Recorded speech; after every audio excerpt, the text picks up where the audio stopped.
बच्चों हम आपको बताते हैं रॉबर्ट फ्रॉस्ट। ये रॉबर्ट फ्रॉस्ट है, इनकी ये पोयम है डस्ट ऑफ स्नो। ये एक अमेरिकन कवि हैं जिनका कि जन्म 26 मार्च 1874 यानी 1874 में हुआ था कैलिफोर्निया में, और इनकी डेथ 29 जनवरी 1962 में हुई थी, 29 जनवरी 1962 में। इन्होंने न्यू इंग्लैंड के ग्रामीण जीवन के बारे में बहुत सुंदर वर्णन किया है और इसके लिए उनको 4 टाइम्स यानी कि 4 बार पुलित्जर अवार्ड से भी सम्मानित किया गया और उन्हें कांग्रेशनल गोल्ड मेडल अवार्ड भी दिया गया 1960 में यानी कि 1960 में।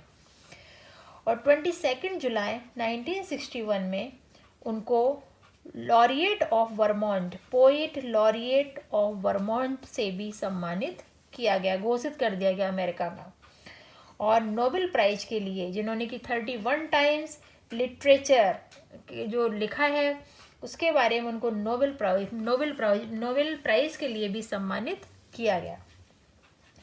ये पोयम है डस्ट ऑफ स्नो।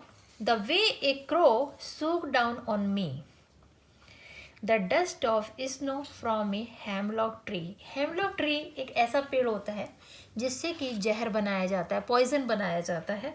वो जो पेड़ है तो वो पूरी तरह से बर्फ से ढका हुआ है क्योंकि सर्दी का समय है। और कवि जो था वो उस पेड़ के पास टहल रहा था, तभी अचानक ये हेमलॉक का जो पेड़ है इसे देखने से नेगेटिव वाइब्स आती हैं। कहते नहीं आप जैसे मैंने आपको बोला पॉइजन, जहर, तो आपके दिमाग में तुरंत नेगेटिव थॉट आएंगे, राइट। तो इसको शुभ नहीं मानते हैं, कहते हैं अशुभ मानते हैं।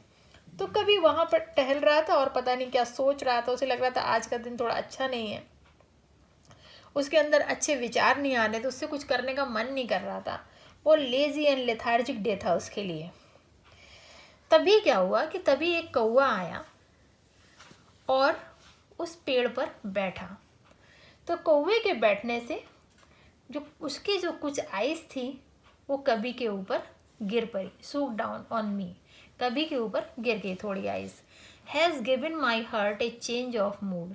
तो जैसे ही आइस उसके ऊपर गिरी, ठीक है, वैसे ही कवि को कहते नहीं, जब आप किसी गरम, मान लो आप गरम चाय पी रहे हो, इसको आपके मुंह में आइस रख दी जाए तो आपका एकदम मूड चेंज हो जाएगा, राइट, है ना। या आपको बहुत ठंड है, आप ताप रहे हो, आग के पास बैठे हो, ताप रहे हो, और आपको तुरंत कोई ठंडा पानी डाल के नहला दे तो आपका कैसा एकदम मूड चेंज हो जाएगा। ऐसे ही इसमें भी है कि कभी बहुत परेशान था, वहाँ टहल रहा था, सोच रहा था अरे यार आज का दिन तो बिल्कुल बेकार हो गया है, क्या करूँ, है ना। आज तो कोई काम नहीं हो पाया, ना तो मैंने कोई नई बुक, नई कविता लिखी है, कुछ भी हम नया नहीं कर पाए, कुछ अच्छा नहीं कर पाए, कुछ पॉजिटिव नहीं हो रहा है।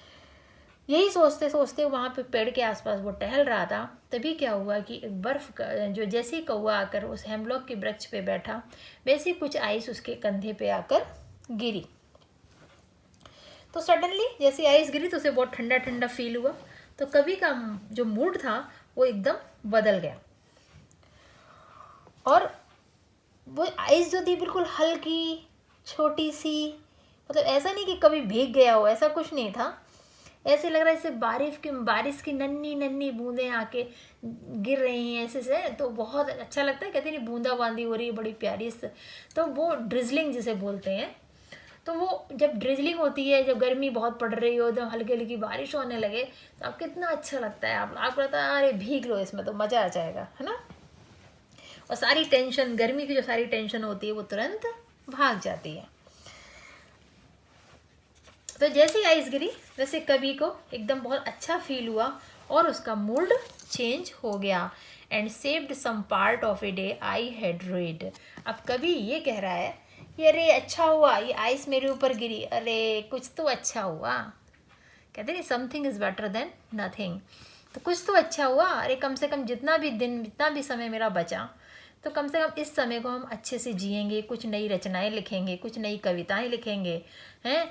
और वरना तो सारा दिन मेरा बेकार ही जा रहा हाँ, सो उसने वो बहुत खुश हुआ, उसने डिसाइड किया कि हम कुछ अच्छा करते हैं। इस आइस ये आइस जो है वो मेरे लिए एक पॉजिटिव रास्ता लेकर आई है, यानी कि हमारी फीलिंग जो है नेगेटिव से पॉजिटिव में बदल गई और अब हम कुछ नया, कुछ आश्चर्यजनक कविता लिख सकते हैं।